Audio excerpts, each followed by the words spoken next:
dalam kamar, di balik pintu dalam keadaan basah kuyup, Gladys menangis karena ulah sang lelaki kaya yang selalu mencoba meraih cinta dan keromantisan Gladys. Dia kenapa sih? Kenapa selalu berbuat seperti itu? Tangis Gladys. Sedangkan di luar kamar, Alfredo masih saja bingung harus menjawab apa. Pertanyaan itu begitu terkelit dan pas membuat menjadi kebingungan. Gini sayang, Papa mau minta nomor telepon Gladys. Takutnya nanti kalau Papa sudah sampai di luar kota dan tiba-tiba handphonemu gak aktif kan, Papa nanti bisa tanya sama Gladys tentang perkembangan kamu, ucap Alfredo sambil terbata-bata. Oh gitu, aku ada sih nomornya. Tapi apa gak bisa besok pagi aja? Tanya Fedra lagi. Oke, besok saja, kebetulan keberangkatan malam ini diundur, ucap Alfredo sambil masuk ke kamar lagi. Sinar pagi menyapa kaca jendela dengan ramah, seperti Alfredo yang saat itu terbangun dan membuka pintu kamarnya. Kebetulan Gladys juga baru bangun, namun pakaian tidurnya sudah diganti. Mereka saling menatap dan saling berhadapan. Maafin aku ya, malam itu aku terlalu terburu nafsu. Tubuhmu indah, wajahmu juga cantik dan menggoda. Lantas siapa yang tidak tergoda olehmu Gladys? Ucap Alfredo. Gladys terdiam dan tertunduk malu mendengar gurauan laki-laki dewasa itu. Alfredo mengambil seutas benang yang ada di rambut Gladys dan merapikan lagi rambut Gladys. Aku khawatir kalau nanti aku akan rindu sama kamu, sambung Alfredo. Sambil memainkan rambut indah milik Gladys, Alfredo terus membujuk dan merayu gadis muda itu agar luluh.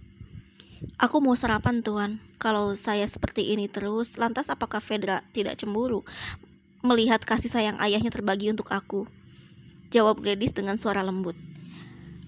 Fedra tidak akan cemburu, mungkin hanya sedikit marah kalau kamu suatu saat akan menggantikan ibunya, ucap Alfredo. Gladys terkejut dengan perkataan itu. Matanya memandang tajam, namun tak mampu untuk lama menatap. Apa maksud tuan? Tanya Gladys.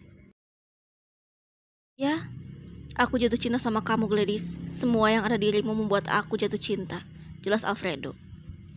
Gladys tertunduk malu, wajahnya memerah. Alfredo memberikan sedikit kecupan hangat di pipi Gladys. Dia meninggalkan jejak yang tak bisa dilupakan oleh gadis muda itu. Alfredo segera turun ke bawah untuk sarapan bersama putrinya.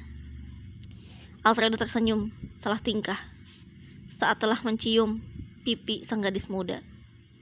Jiwa muda Alfredo seakan kembali lagi. Gladys juga merasa sedikit getaran yang berbeda pada hatinya. Ya Tuhan, apa yang terjadi pada diriku? Aku tidak boleh jatuh cinta. Dia itu ayah dari sahabatku. Batin Gladys bergejolak. Seusai sarapan dan mengantar Alfredo sampai gerbang bersama Fedra, Gladys mendapat berita buruk tentang meninggalnya Risa. Rimar juga telah ditangkap polisi sebagai pelaku utama. Kepedihan itu terasa kembali. Kini Gladys hidup sendiri. Barang-barang yang ada di rumah pun dikeluarkan dan Gladys diusir oleh para mantan anak buah Risa. Gladys kini hidup sendiri di dalam kosan kecil dan kini dia bekerja sebagai pelayan di sebuah restoran. Dia sama sekali tidak menggeluti dunia bisnis esek-esek tantenya. Namun uang yang sudah digelontorkan oleh Alfredo pada Risa tak serta-merta membuat Gladys bebas dari jerat prostitusi. Alfredo terus berusaha membuat Gladys jatuh cinta. 3 hari Alfredo mencari keberadaan Gladys, namun tak membuahkan hasil. Hingga dia mencari tahu lewat Fedra. Karena prihatin dengan keadaan Gladys saat ini, maka Alfredo membawa Gladys untuk tinggal di rumahnya. Di ruang tamu dengan canggung, Gladys terdiam. 3 orang itu tengah berdiskusi tentang nasib Gladys. Bagaimana kalau Gladys diangkat saja sebagai anak? Usul Fedra. Seketika Alfredo terdiam. Karena rasanya tidak mungkin jika Gladys menjadi anak angkatnya. Perasaan yang dia punya untuk Gladys sangat berbeda. Gimana ya? Ucap Alfredo gugup. Ayolah Pak, aku gak akan cemburu sama sekali kalau suatu saat kasih sayang itu harus terbagi. Aku paham posisi Gladys, ucap Fedra. Tapi kamu gak paham posisi perasaanku, batin Alfredo. Gladys, kamu mau kan jadi anak angkat papaku? Tanya Fedra. Gladys hanya mengangguk sambil tertunduk. Tak ada raut bahagia di wajah Gladys. Yang ada hanya ketakutan. Malam itu Fedra membantu membereskan barang-barang Gladys. hingga Fedra kelelahan dan tertidur pada pukul 9 malam. Alfredo masuk ke kamar Gladys dengan raut wajah kecewa. Dia berdiri di depan jendela dengan memasukkan kedua tangannya ke dalam saku celananya. "Kenapa tawaran dari Fedra kamu iakan?" tanya Alfredo. "Aku harus jawab apa lagi selain itu? Apa pantas aku menjadi pacar Anda atau jadi istri Anda? Usia saya sama seperti putri kandung Anda. Harusnya Anda sadar akan hal itu," ucap Gladys. "Aku sadar dan aku tidak mabuk. Berapa kali aku harus bilang kalau aku cinta sama kamu? Aku sayang sama kamu, Gladys," ucap Alfredo dengan penekanan. Namun Gladys membatasi perasaan ataupun pertemuannya dengan Alfredo.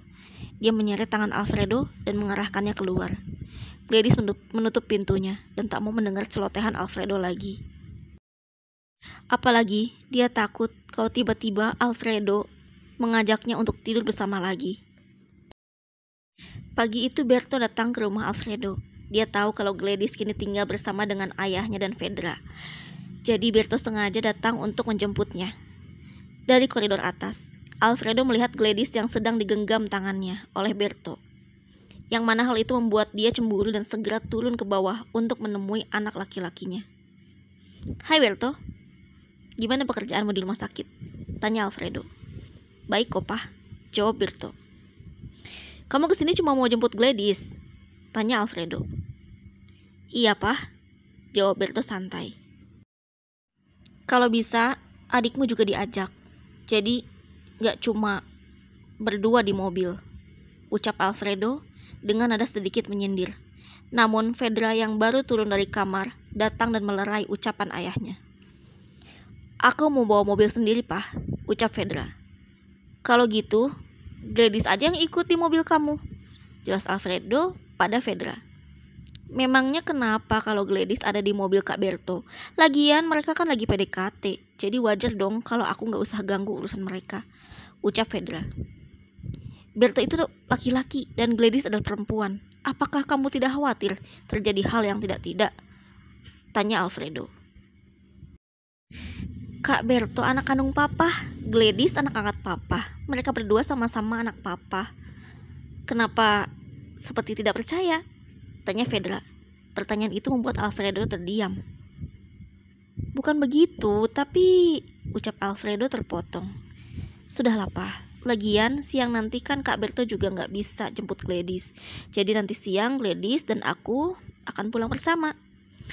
Papa jangan khawatir, aku tahu kok naluri seorang ayah yang selalu khawatir sama anak perempuannya, apalagi sekarang Gladys sudah Papa anggap anak sendiri," ucap Fedra. "Papa akan pulang larut sekali, jadi jaga rumah baik-baik," ucap Alfredo.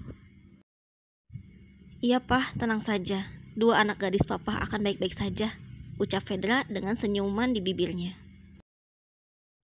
Dalam perjalanan ke kampus, Gladys mendapat kiriman pesan dari ponselnya. Dan pesan itu dari Alfredo yang mengatakan, "Aku tidak suka kamu dekat-dekat dengan Berto, apalagi bermesraan," ungkap Alfredo. Lalu gadis polos itu menjawab, Harusnya Tuhan sadar Berto itu putramu dan tak sepantasnya Anda cemburu. Lagi pula, hak aku untuk menjalin hubungan dengan siapapun," jawab Gladys.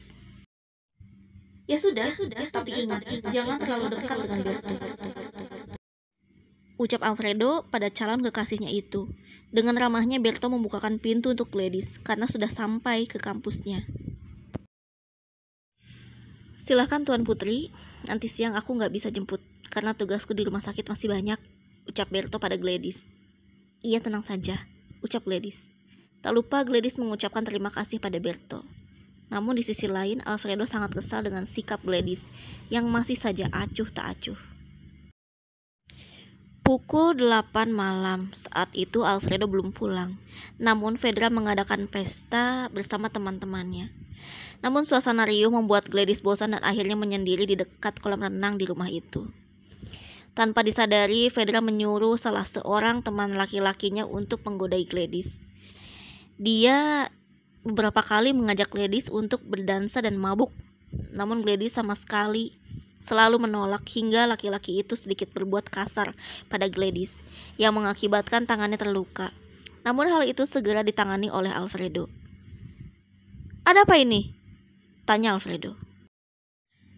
"Aku hanya mengajaknya berdansa dan minum. Salahnya di mana?" tanya pemuda itu dengan santainya. "Salahnya adalah kamu ada di sini dan berhadapan denganku," ucap Alfredo.